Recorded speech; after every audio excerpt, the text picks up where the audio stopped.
তাত আমি প্ৰথমতে এই সাংবাদিক বন্ধুসকললৈ মই ধন্যবাদ জনাইছোঁ।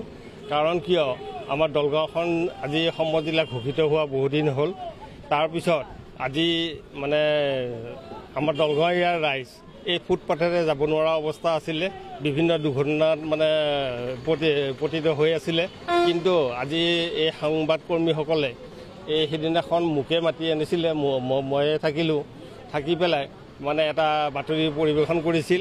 সেই বাতৰি পৰিৱেশন কৰাৰ লগে লগে তাৰে এটা প্ৰভাৱ আমাৰ দলগাঁও প্ৰশাসনৰ ওপৰত পৰিলে আৰু দলগাঁও প্ৰশাসনে এইটো পদক্ষেপ মানে তৎক্ষণাত গ্ৰহণ কৰাত আমি তেখেতসকললৈ ধন্যবাদ জনাইছোঁ NB নিউজ তৰফৰ পৰা।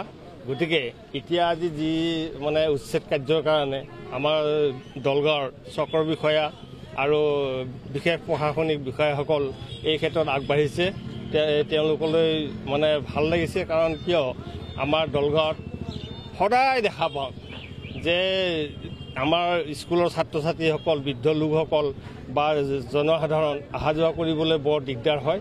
য'ত গাড়ী পাৰ্কিং হৈ থাকে, গাড়ী চলি থাকে, তাৰ মাজেৰে যাব লাগে। যিহেতু নেকি এই ফুটপাথটো দখল কৰি থৈ দিছিলে কাপোৰৰ দোকান, মানে ফল মূল আৰু বিভিন্ন দোকান আদিৰে। গতিকে আজি সেইখিনি মুক্ত কৰিবলৈ আমাৰ প্ৰশাসন আগবাঢ়ি অহা আমি ভাল পাইছোঁ, দুৰ্ঘটনামুক্ত হ'ম বুলি আশা ৰাখিছোঁ। আৰু আমি লগতে মই অলপ আগতে চক্ৰ বিষয়াৰ লগত আলোচনা কৰিলোঁ। এওঁলোকো হ'ল দুখীয়া ব্যৱসায়ী, সৰু সৰু দোকান দি পেলাই চলি আছিলে। তেওঁলোকৰো এটা বিশেষ ব্যৱস্থা ল'বৰ কাৰণে তেওঁক মই অনুৰোধ জনাইছোঁ। আৰু তেখেতে তেতিয়া মোৰ লগত আলোচনা কৰিলে।